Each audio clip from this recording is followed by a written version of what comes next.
Hello viewers, welcome back to our channel Ammu with అమ్మ. వేసవికాలం వచ్చేసింది.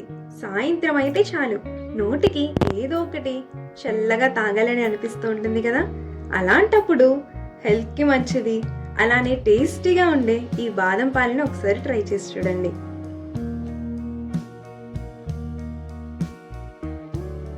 ముందుగా బాదం పాల కోసం ఒక 10 నుంచి 15 బాదం పప్పులను తీసుకోవాలి.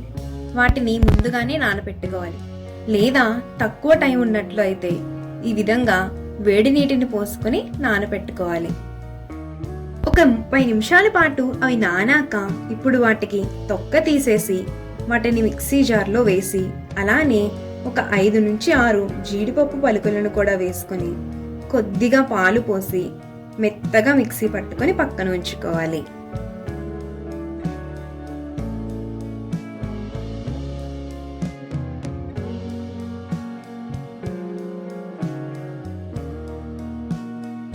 ఈ మిశ్రమం అనేది ఈ విధంగా స్మూత్ గా గ్రైండ్ చేసుకుని పక్కన ఉంచుకోవాలి. ఇప్పుడు ఒక గిన్నెలో 1/2 లీటర్ పాలను తీసుకుని పాలను కాచుకోవాలి.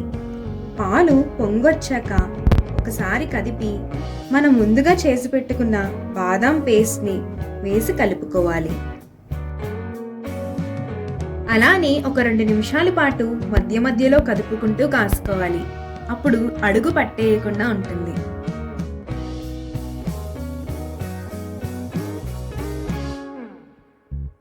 ఆ లోపుగా ఒక గిన్నెలో 1 స్పూన్ కస్టర్డ్ పౌడర్ని వేసుకుని నార్మల్ టెంపరేచర్ పాలను పోసి ఉండలు లేకుండా కలుపుకోవాలి.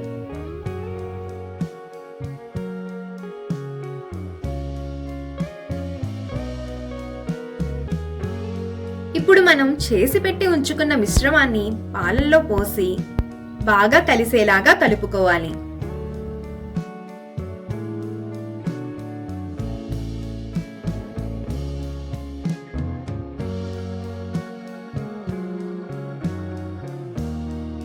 పాలు ఒక మరుగు పట్టాక 4 టేబుల్ స్పూన్ల పంచదార, అలానే బాదం ఎసెన్స్ 2 చుక్కలు. ఇది ఆప్షనలే అండి, లేకున్నా పర్వాలేదు. అలానే కొద్దిగా యాలకుల పొడిని కూడా వేసుకుని ఫ్లేవర్ కోసం ఒకసారి మొత్తం కలుపుకోవాలి.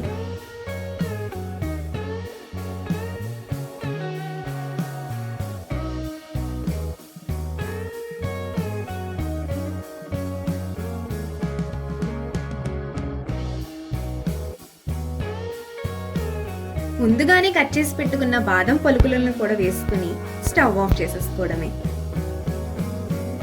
పూర్తిగా చల్లారాక ఫ్రిడ్జ్ లో పెట్టుకొని సర్వ్ చేసుకుంటే పిల్లలు పెద్దలు అందరూ సాయంత్రం పూట మంచిగా ఎంజాయ్ చేస్తూ తాగొచ్చు. చూసారు కదండి, చాలా ఈజీగా అండ్ అలానే చాలా బయట కొనే వాటికంటే కూడా చాలా తిగ్గా బాదం పప్పులు తగులుతూ చాలా టేస్టీగా ఉండే బాదం మిల్క్ మన చేతులతో మనమే ఇంత ఈజీగా చేసేసుకోగలం. కాబట్టి మీరు కూడా తప్పకుండా ఒకసారి ఈ విధంగా ట్రై చేసి చూడండి. వీడియో కనుక మీకు నచ్చినట్లయితే లైక్ చేయండి, అలానే మీకు తెలిసిన వారికి షేర్ చేయండి. మరిన్ని మంచి మంచి రెసిపీస్ కోసం మన ఛానల్ని సబ్స్క్రైబ్ చేసుకోవడం అస్సలు మర్చిపోకండి.